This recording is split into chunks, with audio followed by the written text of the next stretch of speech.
Hello बच्चों. So let's read the question. So the question here says describe various blood corpuscles of human blood. कि human blood में जो तरह तरह के blood corpuscles मिलते हैं उनको हमें describe करना है. तो पहले हम देखेंगे कि हमारे इस question का key concept क्या होगा. कि हमारे इस question का key concept क्या होगा. हमारे इस question का key concept होगा क्या ना, blood corpuscles. ब्लड कॉर्पस्कल्स. तो अगर हम यहाँ पे देखें तो पहले हम समझते हैं कि ये जो ब्लड है वो क्या है. तो ब्लड जो है हमारे बॉडी के अंदर एक रेड कलर का फ्लूइड होता है. एक हमारा रेड कलर का फ्लूइड होता है जो कि हमारा प्रेजेंट होता है हर ह्यूमन बींग्स में. प्रेजेंट होता है हर ह्यूमन बींग्स एंड इवन हमारे एनिमल्स में एंड कुछ लोअर एनिमल्स में इसके कॉन्स्टिट्यूएंट्स डिफरेंट होते हैं.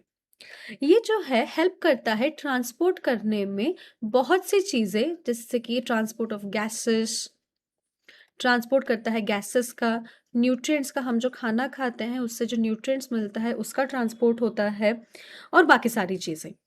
तो अगर हम यहाँ पे देखें इसी ब्लड में बहुत सारे सेल्स पाए जाते हैं. तो पहला सेल अगर हम नाम दें तो that is red blood cells.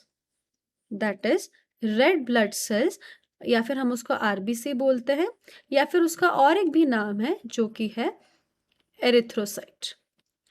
तो रेड ब्लड सेल या जो आरबीसीज होती हैं तो नाम से ही पता चल रहा है वो रेड होती है इन कलर. वो कलर में रेड होती है. उनका जो मेन कॉन्स्टिट्यूएंट होता है जिसके वजह से उनका कलर रेड होता है वो होता है हमारा हीमोग्लोबिन. और इसका जो मेन फंक्शन है वो है हमारा ट्रांसपोर्ट ऑफ गैसेस, जैसे कि हमारा oxygen, carbon dioxide, carbon monoxide वगैरह. और ये रेड ब्लड सेल्स जो होते हैं ये ई न्यूक्लिएट होते हैं, मतलब इनमें हमारा न्यूक्लियस प्रेजेंट नहीं होता. और इनका जो लाइफ स्पैन होता है वो रफली 120 डेज होता है. और न्यूक्लियस क्यों नहीं प्रेजेंट होता? ताकि उसका ऑक्सीजन कैरिंग कैपेसिटी, आरबीसीज का जो हमारा ऑक्सीजन कैरिंग कैपेसिटी होता है वो उसका बढ़े. तो फिर अभी नेक्स्ट हम देखते हैं जो दूसरा टाइप का सेल है वो क्या होता है. जो दूसरा टाइप का सेल है उसको हम बोलते हैं यहाँ पे white blood cell. White blood cell या फिर डब्ल्यूबीसी, या फिर हम उसको ल्यूकोसाइट्स भी बोलते हैं. हम उसको क्या बोलते हैं? ल्यूकोसाइट्स भी बोलते हैं.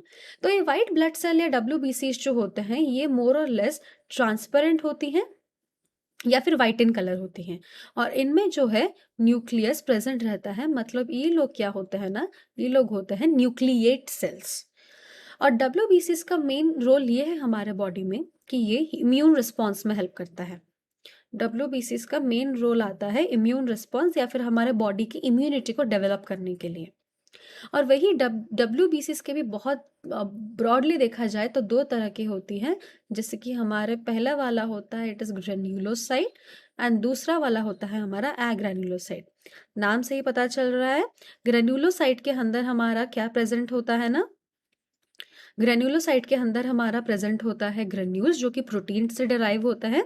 और उधर ही हमारा जो एग्रेनुलोसाइट होता है उसमें हमारे ग्रेन्यूल्स या फिर प्रोटीन्स, वो जो पर्टिकुलर प्रोटीन सब यूनिट्स होते हैं वो नहीं प्रेजेंट होते. और ग्रेन्युलोसाइट के हमारे मोस्टली दो टाइप्स होते हैं. ग्रेन्युलोसाइट के 3 टाइप्स होते हैं, जैसे कि हमारे न्यूट्रोफिल, इओसिनोफिल और बेसोफिल.